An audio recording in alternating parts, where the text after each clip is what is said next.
What if your garden could heal you? Not just the soil. Not just the flowers. But your mind. Your body. Your spirit. You don't need a perfect yard. You don't need perfect health. Just a few small tricks. Tricks that make time outside peaceful, healing, and full of quiet joy, even after 60. Let's explore 5 simple gardening habits that can change your days. Some mornings arrive so gently, you barely notice them slip in. A soft breeze brushes past the curtains. The scent of something green, maybe mint, maybe damp earth, lingers just outside the back door. And for many of us, after 60, these small, quiet gifts begin to matter more than ever. There's something magical that happens when you step barefoot onto the cool grass, or feel the grainy grip of soil between your fingers. It doesn't matter if your garden is a sprawling backyard oasis or just a humble patch beside the garage, it becomes a kind of sanctuary. A place where time slows down, the noise of the world fades, and you're reminded that peace doesn't come from doing more, but from doing less, more meaningfully. That's exactly how Harold, a 74-year-old retired mechanic from Nebraska, described it. "It's funny," he said, chuckling softly, "I fixed engines my whole life. Big ones, loud ones. Now the only machine I really listen to is a tomato vine, creaking in the wind." For Harold, it all started with a single raised bed his granddaughter helped him build. At first, it was a way to stay busy. Something to poke at after breakfast. But that one bed led to 2, then 3. A small bench followed. Then a bird feeder. And before long, the garden had transformed from something to do into a rhythm he looked forward to. "It's the first thing I see when I open the blinds," he said. "And somehow, just seeing those greens and reds out there, it puts my heart at ease." And that, dear listener, is the first trick, not the planting, not the watering, not even the harvest. But simply showing up. Allowing your garden to become a quiet anchor. A place you visit daily, not because you must, but because it gently calls you in. When you treat it like a living room under the sky, even pulling a weed feels like a conversation with nature. Like something in the air is speaking back to you, in soft, leafy tones. Now, you might be thinking, "But I've never had a green thumb," or "I've got a bad back and can't kneel the way I used to." That's perfectly okay. Gardening after 60 isn't about perfection. It's about presence. The beauty is that the garden doesn't judge. You don't need to grow 5 varieties of heirloom cucumbers to feel the benefit. Sometimes, all it takes is one lavender bush and a sturdy chair nearby. Let's take Doris as another example. She's 69, lives just outside of Portland, and has arthritis that makes bending difficult. Her solution? She converted old wine barrels into tall planters, arranging them in a semicircle right off her back patio. "I sit in my rocking chair," she told us, "snip a few herbs, pluck off a yellow leaf, and just listen. I don't move around much, but I swear I've never felt more alive."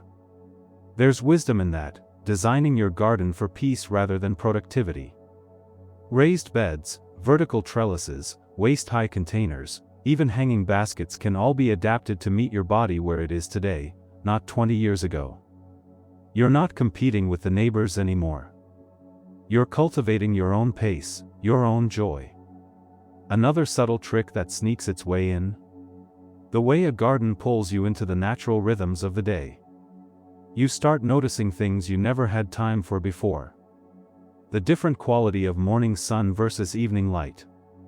The way certain plants seem to lift their faces after rainfall.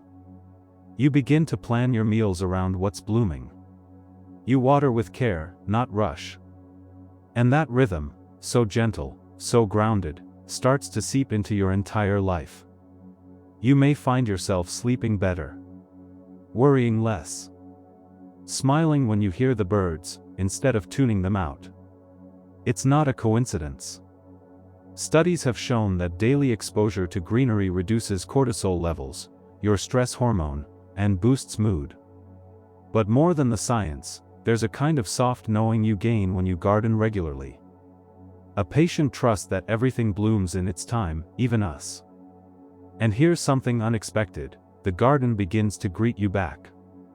A robin starts landing on the same fence post each morning. A neighbor waves over the back fence. Even the squirrels seem to watch you work with curious interest. Little by little, you become part of something larger, something rooted and real.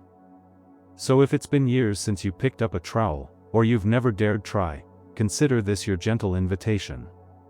Not to master gardening, but to meet peace in your own backyard. And we've only just begun. Because the next trick, the one I'll share in just a moment, has to do with memory, healing, and how planting just one thing can soothe a wound you didn't even know you still carried. There's an old saying that goes, to plant a garden is to believe in tomorrow. But for many of us past 60, gardening isn't only about the future. It's also a way to gently meet the past. Let me tell you about Lucille.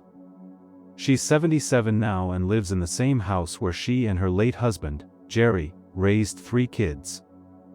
The yard out back was once a noisy jungle of laughter, bikes tipped over on the grass, tomato cages leaning in every direction. After Jerry passed, things got quiet. Too quiet. The kind of quiet that lingers like fog, not soft and soothing, but heavy. Lucille told me that for a long time, she didn't step out back at all. She let the flower beds go wild. The hose stayed coiled. The bench where Jerry used to drink his afternoon coffee sat under a tree, untouched. But one spring, her daughter came to visit and gently nudged her. "Mom," she said, "why don't we plant something together this year?" At first, Lucille resisted. "What's the point?" she asked. "It's all too much." But her daughter brought over a tray of marigolds anyway. Not fancy. Not hard to care for. Just cheerful, golden marigolds. They planted them in the old bed near the fence. And something shifted. It was small, Lucille said. But that orange color, it reminded me of the way Jerry used to laugh when he got sunburned. His cheeks would turn that exact shade. She smiled softly. I started talking to the flowers while I watered them. And I think somehow, Jerry heard me. This is the second trick, using your garden as a quiet place for memory and healing. You don't need a therapist's couch to explore your grief. Sometimes, the earth will hold it for you, if you let it. That old hydrangea bush might remind you of your mother's front porch. The rosemary you rub between your fingers? Maybe it carries the scent of your childhood kitchen. Even planting something new, a rose that blooms in your partner's birth month, or a tree in memory of a friend, can be a beautiful ritual of honor and peace. It's not about forgetting. It's about remembering with gentleness. Allowing your garden to become a soft container for all the chapters of your life. The good, the hard, the beautiful. And knowing you can visit those memories whenever you like, not by flipping through photos, but by simply walking outside. Now, if you're thinking this sounds a little too poetic, let me tell you, there's actually research to back it up. Studies in geriatric psychology have shown that gardening significantly reduces symptoms of prolonged grief, particularly in older adults.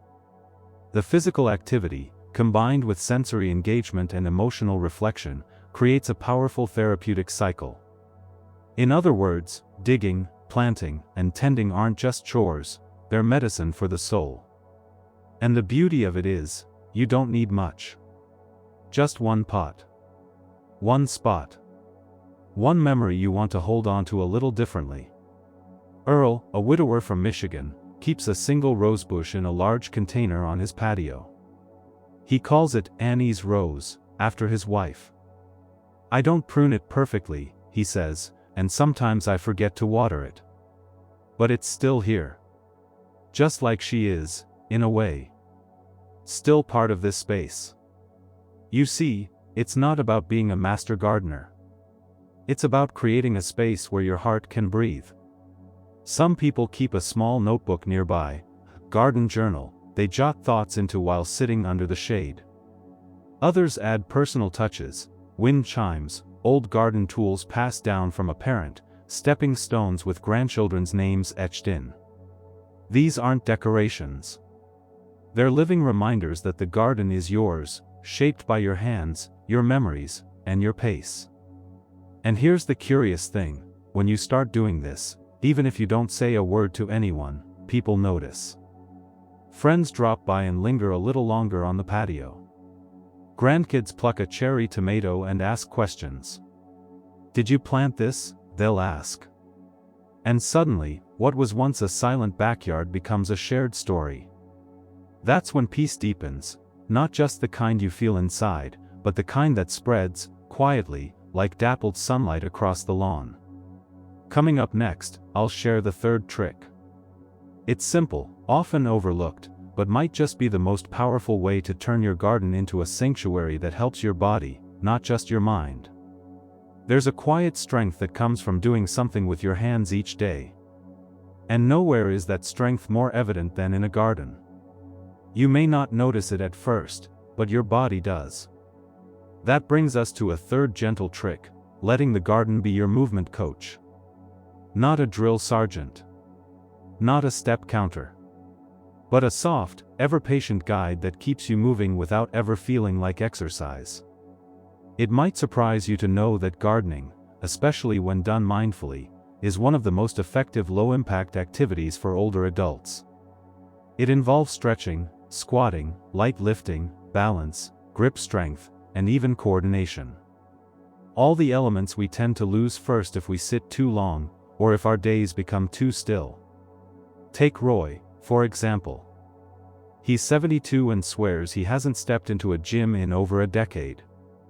"But I haven't missed a day in the yard since April," he said. "And let me tell you, I can still carry a bag of compost, thank you very much." His secret? Routine.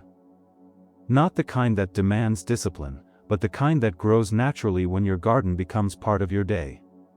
Each morning, Roy walks the edge of his fence line, watering his perennials with a pitcher instead of a hose. Why?